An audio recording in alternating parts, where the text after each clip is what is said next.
A part of my practice is criminal defense work. There is no felony in the Texas Penal Code for what he says. So respectfully, he's making up some shit, okay? He's trying to get sound bites, and he has no legal mechanism. And if he did, subpoenas from Texas don't work in New York, so he gonna come get us how? Subpoenas in Texas don't work in Chicago. He's gonna come get us how? So let me be clear. He's putting up smoke and mirrors, and I'm hopeful that the media doesn't follow that. I'm a lawyer. She is, in fact, a lawyer, and she's also a member of the Texas State House, representing District 147.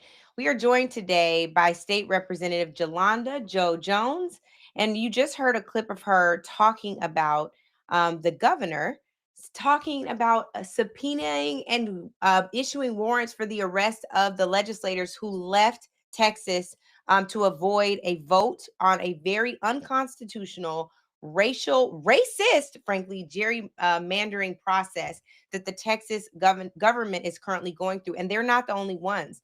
This is happening, y'all, in Missouri. It has happened in Louisiana, and there is a case before the Supreme Court right now about this very issue. So I'm thrilled, Native Land Pod fam. I normally say welcome home, but we jumped right into it to be joined today by State Rep Jones. How are you doing today? Oh, now I got you on mute because I made you mute. I'm sorry, sister. I'm well. Very good. Where are you? Because you're on the run, and this is not good for them because you're a former track and field athlete. So where are You you? sure right. I'm a 4-time United States champion. Don't play. Yes. I can't tell you where I'm at. Okay. All right. Well, we're on the run, and it's a secret. So can you talk to us about what you all are doing while you all are ensuring that the Texas State House cannot have a quorum on this very, very important issue? You all are on the front lines of the fight that so many people in this country have been pleading for since January. Talk about how you all arrived at this destination, the importance of you all standing this ground right now.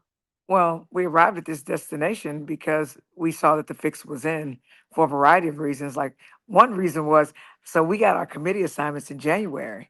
I was on the redistricting committee. I was like, why I'm on the redistricting committee? This ain't, census ain't just happened. So what's that about? So that sort of cued me, but then we had no meetings during the regular session. So I was like, okay, maybe it's just a standing committee. And then all of a sudden in the spring, we start hearing talk about redistricting because Trump's numbers started coming in and everything he's doing is terrible. You know, he's got that big, horrible, tragic bill that he forced down our throats by one vote. And interestingly, Congressional District 18 didn't have a representative. Yeah. The governor didn't set the special election until really far away. So things just started making sense. And even when he first called the special session, he didn't put redistricting on there because he didn't want no heat. And then he put it on right before it started. And then they had 3 sham hearings. Again, I was on the committee until I stepped down, but he had one in Austin, one in Houston, one in Arlington, and they literally had no maps. So how can people testify on redistricting and how it's going to negatively affect them if there are no maps? So we were like, And then because there were no maps, they were forcing people who came to testify as neutral, when legally you have to be for or against. And they kept saying, well, you have to do that. And I'm saying, they're trying to lay this legal framework for this so that when it goes to court, and it is going to court, that the courts would be, well, no one was against it.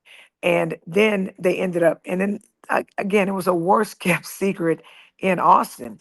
I'd heard that the map was going to drop on Wednesday. It ended up dropping on Wednesday. I'd heard that we were going to have a marathon hearing on Friday, and it happened on Friday. And then people were only given 2 minutes to speak.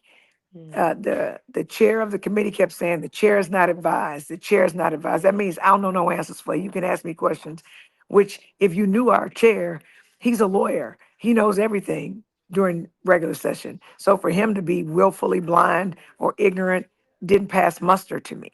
And there are 88 Republicans and 62 Democrats in the House, and 62 doesn't beat 88. It only takes 76 votes to pass a bill, but it takes 100 votes to do business. And so they have to find 12 Democrats to go with their 88 votes to be able to have a quorum. And that's what we had to do. We had to stop them because people weren't paying attention when they racially redistricted in North Carolina, where they literally stole 3 seats and they divided up the black and brown community, which is racist. And don't let anyone tell you anything else. This is not a power grab. This is an effort to disenfranchise black and brown voters, and that is illegal under the Constitution. Power grabbing is actually legal under this Trump Supreme Court that he owns. It used to be illegal, but it's now legal.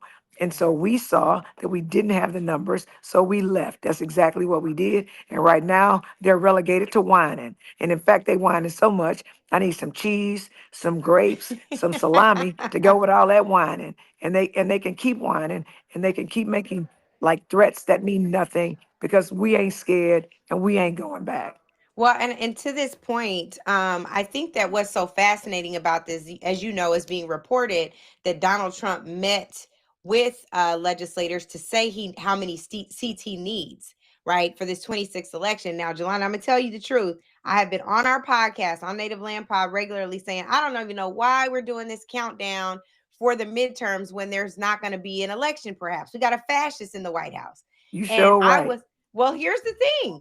I was corrected by a brilliant civil rights lawyer who shall remain nameless. She said, now I can't tell you anything about 28, but 26, there will likely be an election, because why would he be going around telling the states how many seats he needs? There's something else he's trying to do. So if we could for a minute, Representative Jones, talk about why Texas. You already brought up the fact that the late, great Sylvester Turner passed. We know, of course, before that, Congresswoman Sheila Jackson Lee passed. Governor Abbott was not going to allow for a special election until November. And the big, ugly, terrible, awful, ain't no good bill passed by 1 vote the first time it came to the House floor. So talk about why Texas. Why is this so critical right now? It's critical because it's what allows him to have his votes. Like, let me be clear. Had I been in Congress, I'd have voted against it and it would have failed. And we wouldn't be having the things going on that we're having going on that negatively affect Americans, with all these tariffs that have increased the prices of everything, where he's wiped out people and they don't have health care, where Medicaid and Medicare, people don't have it, where people can't get good jobs, where he's at war with other countries, which is increasing the cost of goods, where people can't afford affordable housing, where he is decimating public education. I'm a product of public education. That's why I know them damn laws, because I went to good public schools, public elementary, middle school, high schools, college, and law school. So we need a strong public education system. And I don't think it's a coincidence that the people that vote high for him aren't very educated. I believe he wants a dumb electorate so that he can sell them wolf tickets and that he can continue to be a monarch in this country and totally ignore the Constitution, ignore it. He wants to take us back to Jim Crow. He wants to take us back before the Voting Rights Act. He wants to take us back to before the Civil Rights Act. And black people, I'm speaking to you. If you think it can't get worse, it can. And the reason that you don't know how bad it is because of the efforts that people made long before us. John Lewis, Martin Luther King, Malcolm X, Barbara Jordan, you name it, to get us the rights we have. At least during segregation, we knew that we depended on us and that we had to provide for us, from education to banks to jobs to everything. But then we went and got integration and we done lost our minds and we literally think we've made it. When the truth is, during segregation, we made sure everybody came up. During integration, is some special Negroes, and then there are others that nobody cares about. And I'm a person who believes that a country should be judged not by how the best of us live, but how the disenfranchised, the least, the last, the lost live. And right now we're doing a horrible job. We're doing a horrible job. And if you think you can't be one of them, like one of those who can't pay their bills, you wrong. Like, I don't know what land you living in, but you're not living in the one. I mean, in what world did we ever think U.S. citizens could be deported? What world? I What world know, did and we? he's What? threatening it. But let's put a pin in that right there. Let's talk about this for just for a moment.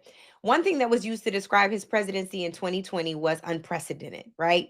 This time it is unprecedented times 50. And I think, or maybe it's times 2025, pun intended here. But here's the thing that I think is important for folks at home to know. You know Representative Jones better than anyone, especially serving on the redistricting committee. Redistricting generally happens every 10 years, aligned with the census. The census is 2020, 2030, 2040. It's 2025. The only thing that's happened in 2025 is Trump's election and Project 2025. Can you talk about why this in particular is so troubling, especially because it's Texas, it's Missouri, we already talked about North Carolina. You've been speaking to North Carolina over and over again.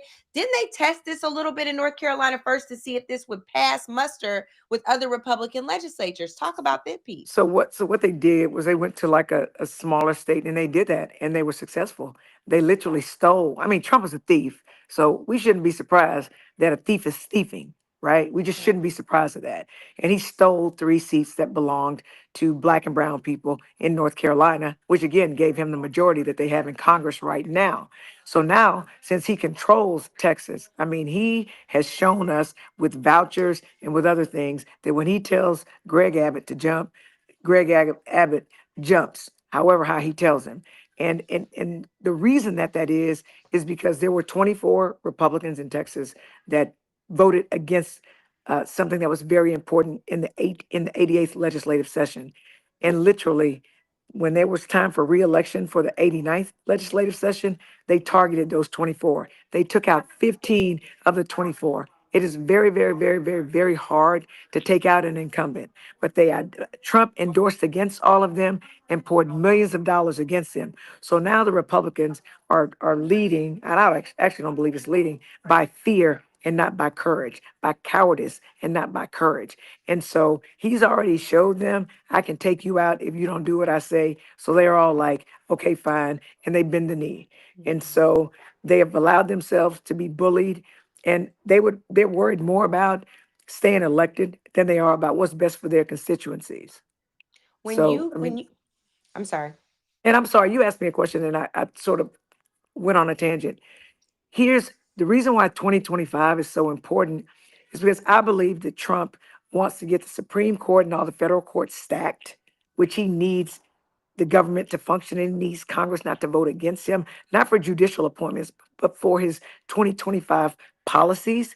And he needs to be able to pass laws to abridge states' rights so that he can control them. And so he needs to make sure that he has enough Republican districts so that in the 2026 elections that they don't lose Congress.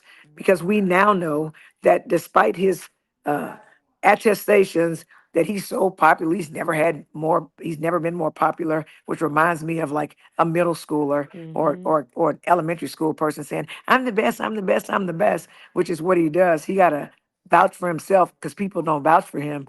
But he knows he's gonna lose. So he's gotta rig this so he can keep control. Because the only people that can stop Donald Trump is Congress. Congress can vote against his shit, right? Congress can investigate him, call hearings, pull his records, pull the Epstein files. And that's what he's really terrified about. And Congress can impeach him. The Senate doesn't do those things. That's why it's important that he hold on to Congress.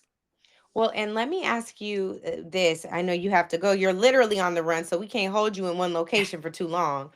I want to Right. ask you, people are watching you all think outside the box and be really strategic, not just in resisting the agenda, but really adamantly opposing it and providing it with an alternative. You all are showing people what democracy should look like, that you have the right to oppose and say, not on our watch, this isn't the right thing to do. This isn't how we normally operate.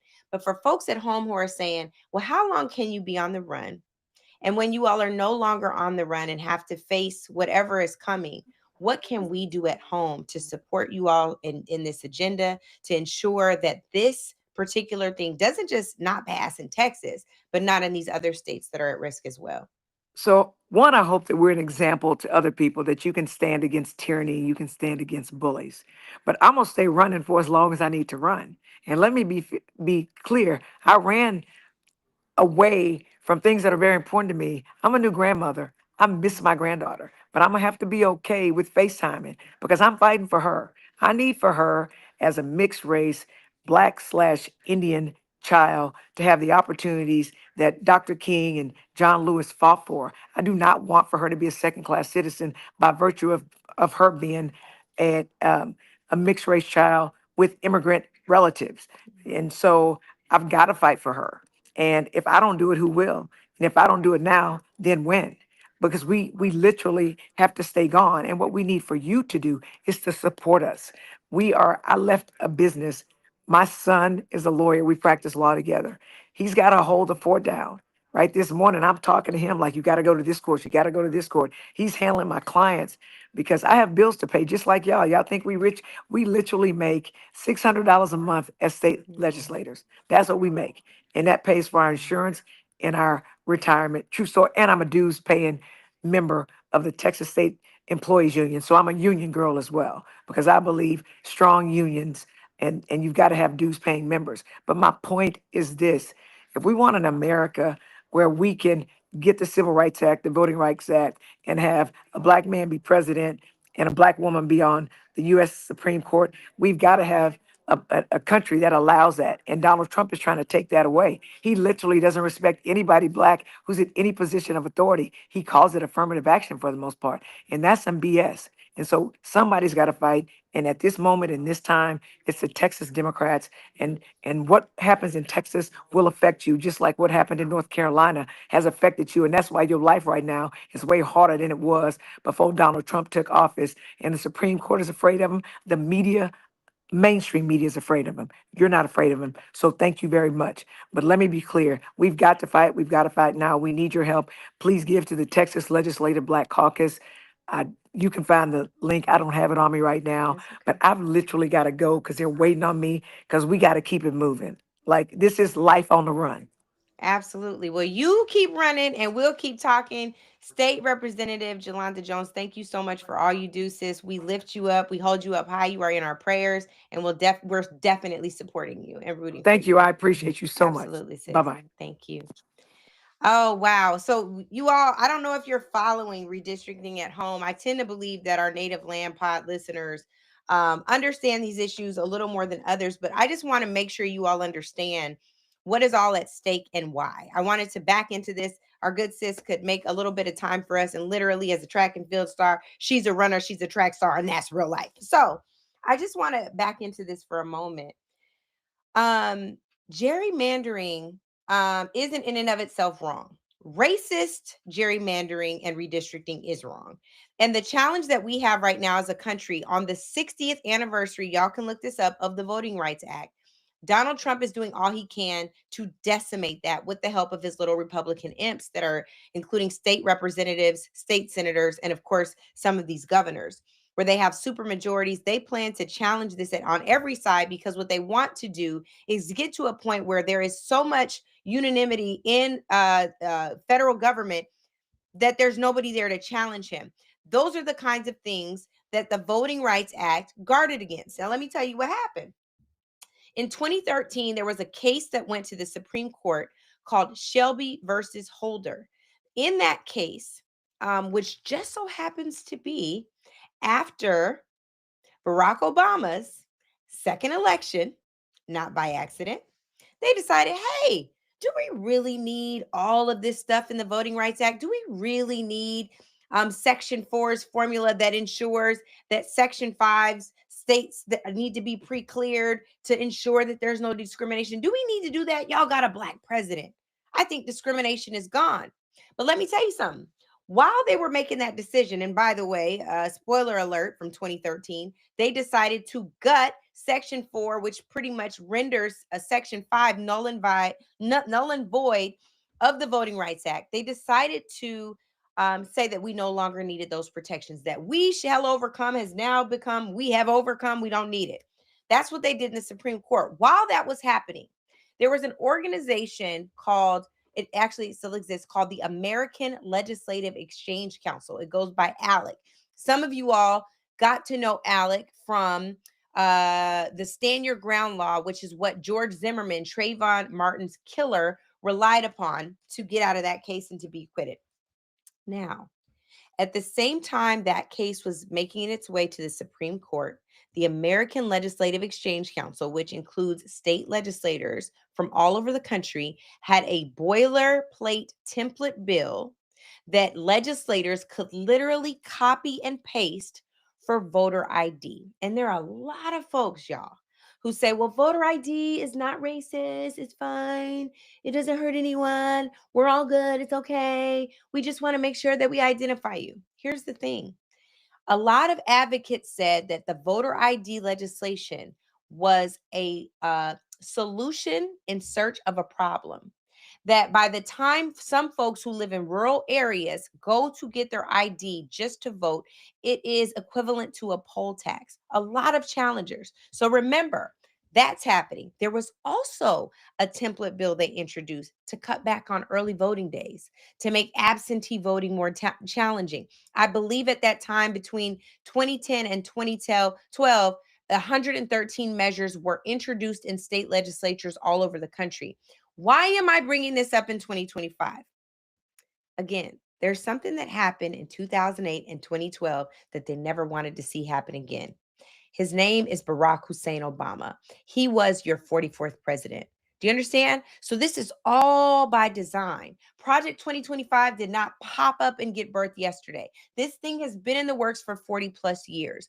And now, because there was a place where it seemed like we had arrived, we had, reached the promised land, at least in the mind of some folks, they wanted to find a way to ensure that we were punished. The way they did that was through our voting rights, because it was one of the most prized civil rights accomplishments we had.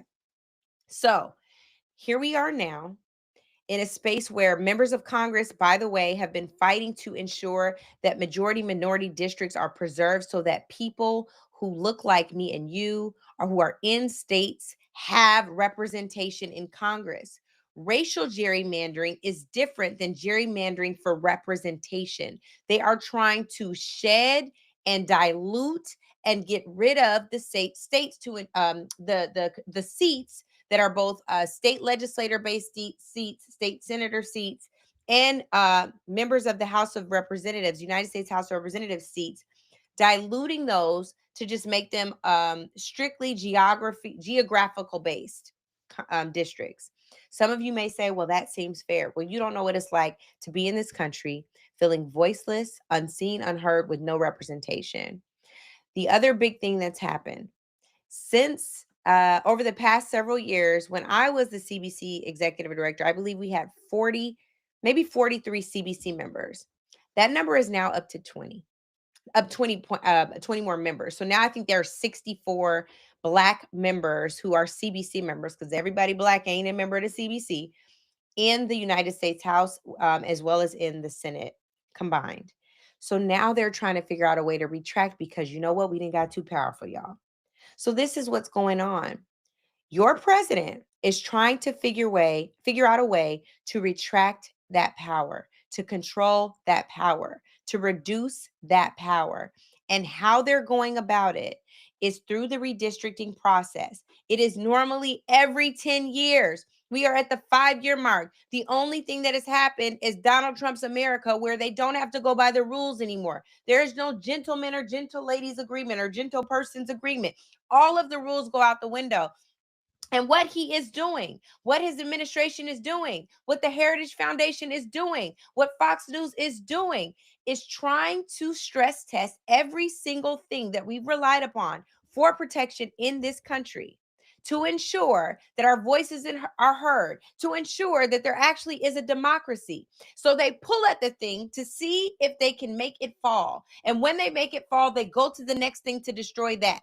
So we have spent a lot of time banking on our civil and human rights, banking on those protections, to ensure that even when we don't have the money they have, when we don't have the tools that they have, when we don't have the access they have, that there's still something we can rest up against. Those are the things they're knocking down right now. So I know that we're asking people who are caring so much, making sure you have enough money to feed your families, making sure you have grocery money, gas money, making sure that your SNAP benefits are intact and they don't continue to get cut, making sure that you can afford health care in this country. We are asking you, I know, to care about yet another thing. And the reason why is because if we don't bring the battle to them on this, I don't know what the next battle will be. I don't know that we'll be able to win the war. So I'm asking you to read up on this, to pay attention, to look at the long fight Black folks had to get the representation in Congress we deserve, to get the representation in state houses all over the country that we deserve, to get the representation in state senates in places we deserve, and even on the city level, on the municipal and county level. There is an election today where I live in Washington State. We made history in 24 electing the first ever Black attorney general. We're about to have a Black county executive. His name is Germay. I can't think of Germay's last name now. Lord. Anyway, but Germay is about to be our guy. I'm gonna look this up because this is my friend too. I don't know why I can't think of Germay's last name, but he is gonna win the county executive race in King County, which is where I'm from in Seattle. And Germay Zahalai is going to be the next King County exec. But what I'm telling you is, even when we go and make history, they always figure out a way to retract, y'all. We have to figure out a way to fight back. And we cannot leave our elected officials on their own. We just cannot do it. So I'm asking you all to, if you have an election today like we do in Seattle, go vote. Bruce Harrell is running. That's a Black mayor. They got a white progressive woman named Katie that is going against him, doesn't want him to win. I'm telling y'all, some of this is not just political. Some of it is just racism. That's what it is. And sometimes racism is not just partisan.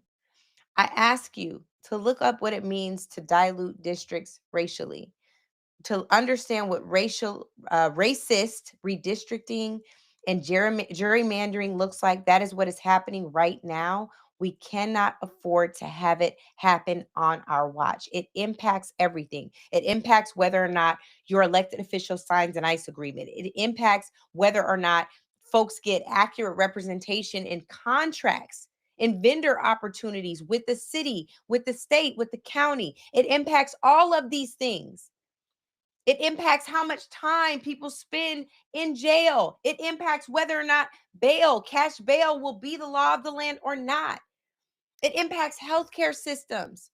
These things touch your lives whether or not you touch politics. It is time for politics to be touched by you. It is time for politics to be influenced by you. Because if you do not stand in the gap, I promise you, these folks are eager to take your place. And as you can see, they are not representing your best interests. The Congressional Black Caucus founders used to say, no permanent friends, no permanent enemies, just permanent interests. These are your permanent interests. If you want to have some permanence in this country, if you want to fight back for what you know is right, you got to join us. And I'm saying, I'm standing with the track star, y'all. Jolanda Jones, State Representative in Texas, joined us today. She's prolific, she's profound, and she is not the only fighter. She's being joined by all of the Legislative Black Caucus in Texas and many others. Stand with them, read about what they're doing, and get creative in your response too. This is Native Land Pod. I am your host, Angela Rye. We'll be all together again on Thursday, reunited, and it feels so good. We have a great guest. Mehdi Hassan will join us, and we can't wait to talk to him about how he dragged those folks at the Jubilee conversation or debate. And we will also be talking a lot more about redistricting and so much more that is going on in this country right now. As always, please make sure you send us your videos. Tell us what's on your heart and mind. Let us know if you disagree with us or if you agree. Share a testimony. We don't mind hearing some good news these days. And definitely make sure that you rate, review, and subscribe. If you haven't already done that, that's the least you can do. That's your most reasonable service. It is your homework, and that is how you can stay informed. We love y'all. We'll see you soon. Welcome home.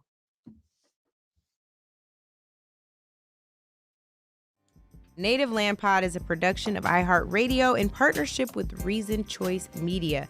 For more podcasts from iHeartRadio, visit the iHeartRadio app, Apple Podcasts, or wherever you listen to your favorite shows.